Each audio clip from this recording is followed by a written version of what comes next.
Shalom saudaraku dalam Tuhan. Saudara, di video saya yang ini, seorang mualaf mengatakan bahwa Alkitab sudah dipalsukan, Alkitab tidak asli lagi.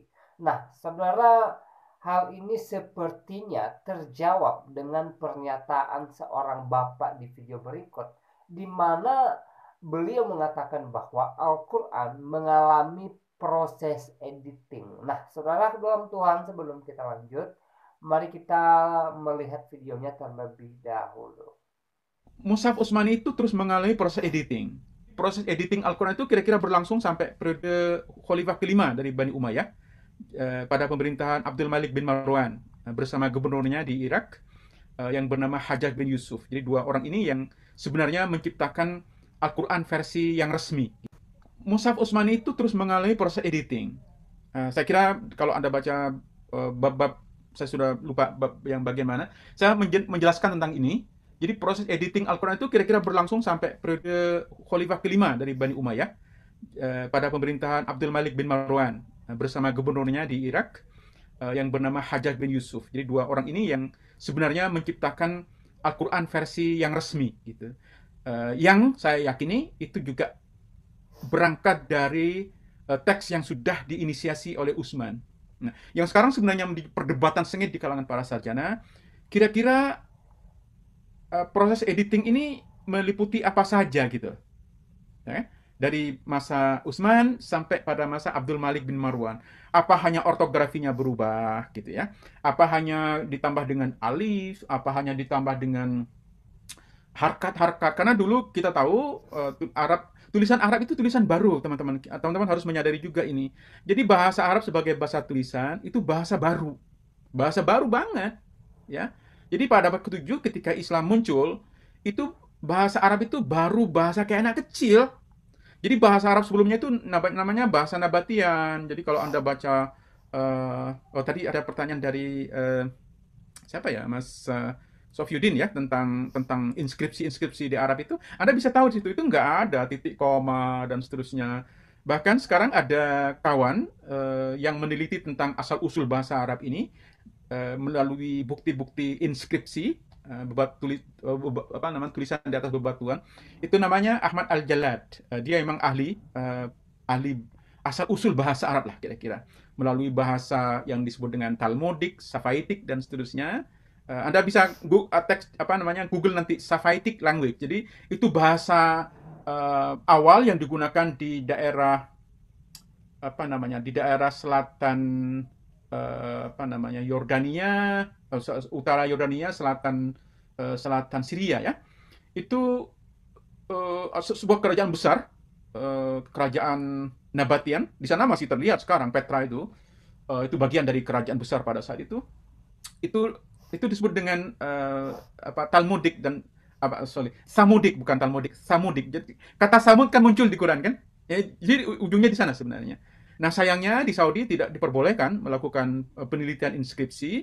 Jadi Anda benar, itu hanya ada sempalan-sempalan yang muncul di Twitter, mereka yang apa namanya merekam kemudian di-sharing di Twitter. Tapi belum ada penelitian yang serius tentang inskripsi yang ada di Saudi Arabia. Karena itu persoalannya ya, kerajaan Saudi itu tidak sensitif dengan warisan dari Islam yang sangat-sangat luar biasa.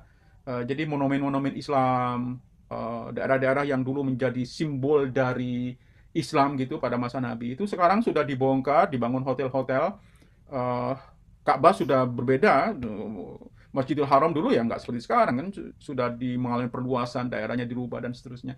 Jadi mereka tidak mengapresiasi warisan tradisi Islam awal kita. Itu sangat sangat disayangkan ya, bahwa monumen-monumen penting tentang Islam awal itu sudah tidak ada, sudah dirubah. Kalaupun ada Gua Hiro menjadi tempat turis gitu, jadi sudah kehilangan nilai sejarahnya. Itu sangat disayangkan.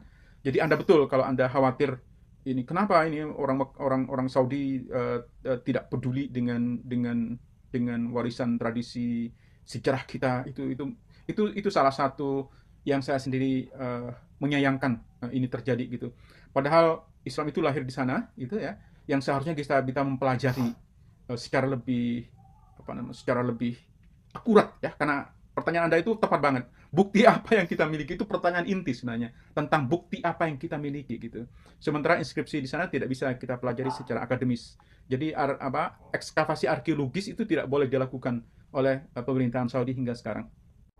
Baik, saudara Tuhan, itu videonya. Kita sudah simak apa yang beliau sampaikan.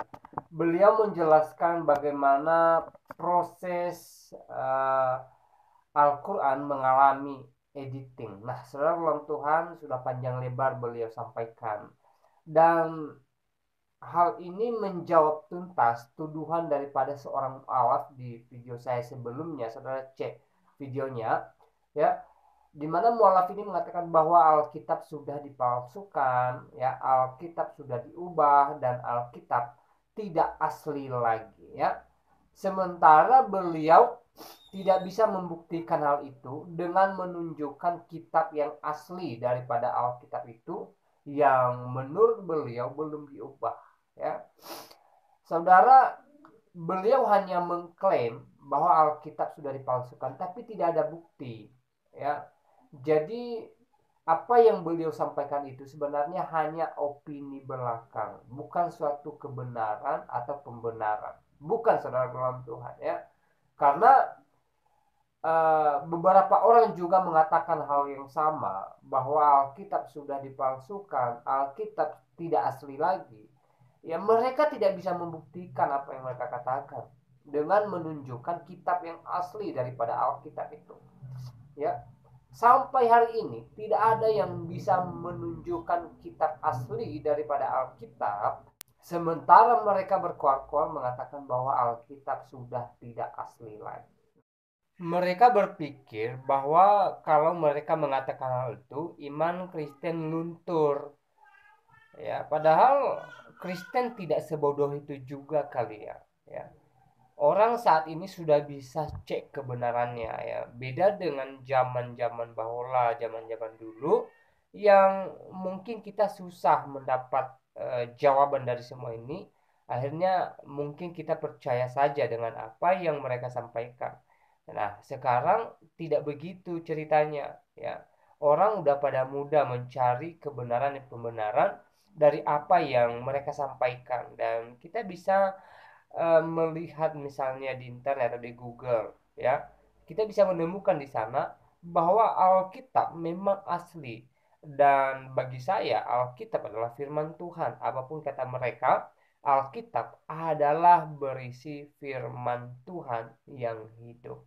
Tolong Tuhan, semoga video ini memberikan kita pemahaman baru, membuka wawasan kita, dan membuat kita mengerti tentang sejarah daripada kitab. Nah, saudara, saya tidak panjang lebar menyampaikan pesan di video ini.